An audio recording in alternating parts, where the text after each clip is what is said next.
Bonjour à tous, on se retrouve pour une nouvelle position avec ici le trait pour les noirs. Les noirs qui ont un cavalier attaqué ici par la dame. Au niveau du matériel, c'est équilibré.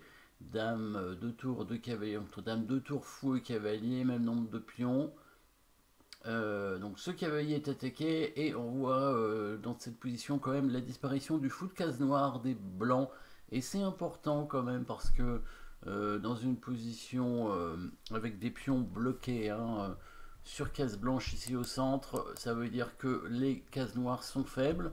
On remarque le cavalier qui contrôle les jets de cases ici. Bon, il est attaqué, mais il y a un autre cavalier aussi qui est là qui peut peut-être venir. Le roi blanc est sur la diagonale. Alors la présence aussi du fou de case blanche aussi, que c'est le mauvais fou qui est bloqué par ses propres pions, devrait logiquement donner un avantage au noir dans cette position. Bon, si le cavalier s'en va tranquillement F6, il y aurait un petit avantage, mais évidemment, on va trouver un meilleur coup, et vous l'avez déjà trouvé, bien sûr, puisque on a dit que le roi était faible. Il y avait les deux cavaliers qui sont là pour arriver à tout moment, et il y a la dame, bien sûr, bien sûr. Donc ici, alors le premier coup, on peut faire un ordre de coup, l'ordre de coup qu'on veut.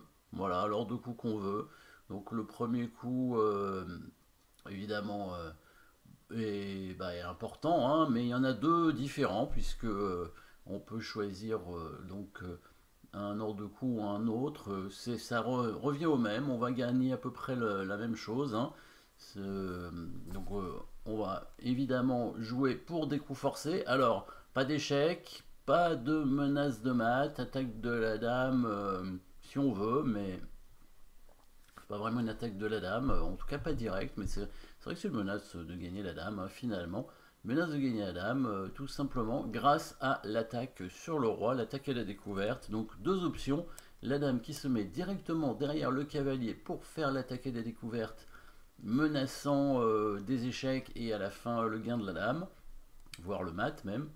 Et si les blancs font rien, et puis autre possibilité, amener directement donc le cavalier sur la case convoitée en D3. Je préfère peut-être le coup dame B6, c'est peut-être un petit peu mieux, avec l'idée aussi, si jamais les blancs bougent leur fou, peut-être de prendre ce pion en gagnant cette tour, enfin cette qualité, parce que finalement, les blancs pourront pas éviter de perdre quelque chose, ils vont perdre du matériel, ils vont perdre normalement la qualité.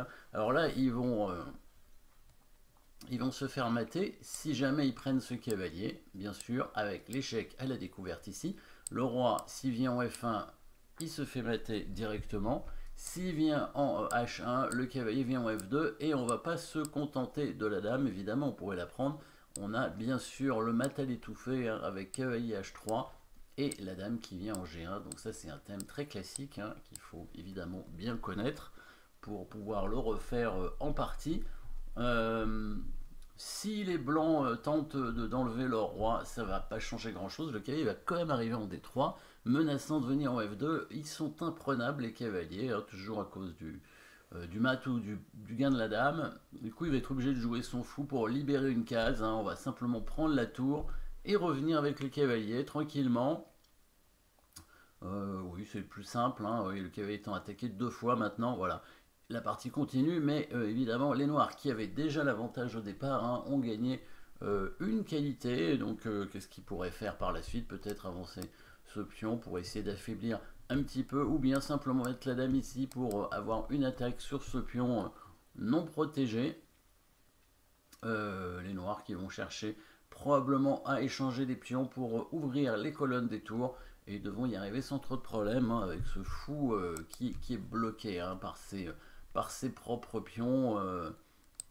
En fait, dans la partie, il a mis son cavalier en D3, je crois. Oui, il a mis son cavalier en D3 directement, et ici, ça ne va pas changer grand-chose. Sur fou D3, sur fou H3, cavalier prend 1, tour prend 20, on pourrait simplement ramener le cavalier en F6, c'est la même chose.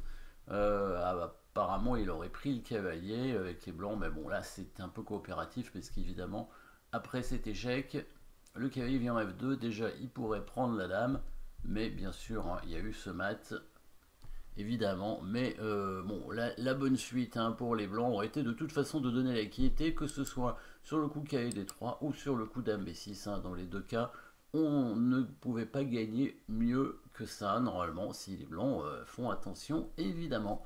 Voilà, merci d'avoir suivi cette position. N'oubliez pas de vous abonner et à très bientôt.